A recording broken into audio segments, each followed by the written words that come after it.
everyone, my name's Meredith and I'm going to be making some banana pudding today. It's one of my favorite things to make and it's really easy and all the ingredients are relatively cheap. You can make banana pudding for holiday parties, fellowships, and birthdays. We actually made a banana pudding for my mother's birthday and my grandmother made the pie using the same pudding recipe and they both turned out really good. The ingredients you need to purchase are sugar, flour, milk, eggs, salt, butter, vanilla extract, 3 to 4 bananas, and one 11-ounce box of vanilla wafers.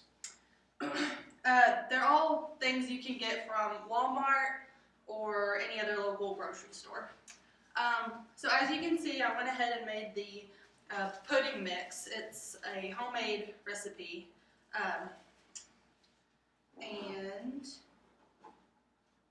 And in a microwavable bowl, you'll put in 1 cup of sugar, 5 tablespoons of flour, 2 cups of milk, 3 egg yellows, and a dash of salt.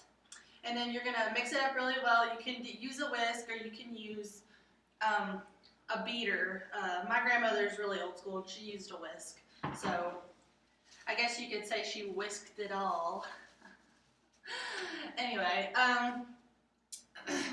so after you mix it up really well, put it in the microwave for 3 minutes and then mix it around. It's going to be really soupy, but then you're going to put it in for another 2 minutes and then it should start to thicken after that. And you can always put it in there for another 2 if it's not quite where you want it to be. So when you take it out, you're going to add 3 tablespoons of butter. I just used the Land O'Lakes spreadable butter. And I added 1 teaspoon of vanilla and mixed it around and let it really soak in and it helped the texture make it more smooth. So I'm going to set this aside right now. Next, or as you can see, I already did the first layer of cookies and the first layer of some sliced bananas. I sliced them up into about ½ inch thick and just kind of throw them on there. And so all you have to do next is add 1 more layer of cookies and 1 more layer of the sliced bananas. And you just really take them and just kind of throw them anywhere, which I'm going to do right now. But I chose the reduced fat vanilla wafers by Nabisco because they have 60% less fat than the regular wafers and they taste equally as good. They only have 2 grams of fat and around 120 calories each or per serving, and they don't have any saturated or trans fat, so that's really the best cookie you could get besides chocolate or other really sugary cookies. And then I have my bananas here, and these bananas, I mean, everyone knows, is one of the most nutritious and beneficial fruits you can eat. They regulate your digestion, can really improve your eyesight, and they strengthen your bones and your kidneys.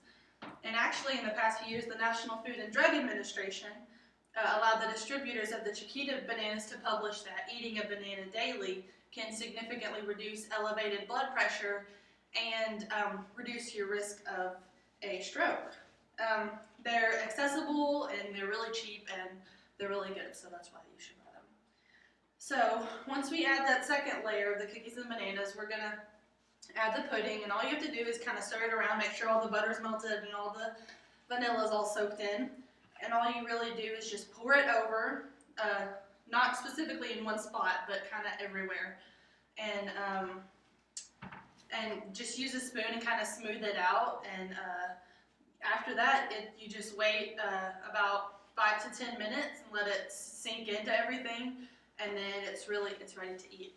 And if there are any leftovers, you can always refrigerate them. I don't suggest freezing them because you don't know what the milk and the eggs, how they're going to react when they thaw out. So I wouldn't suggest that, but yes, you can always refrigerate it. So in conclusion, we talked about all the ingredients you need to use, all the ingredients you need to purchase, sugar, the flour, the milk, the eggs, and then how to layer the cookies and the bananas. And we also talked about how to make the best homemade pudding mix. And it's really healthy. It's something really easy to make for a party or a birthday. And so I'd like to thank everyone for being such a great audience. And if you have any questions, now would be the time to ask me. Thank you.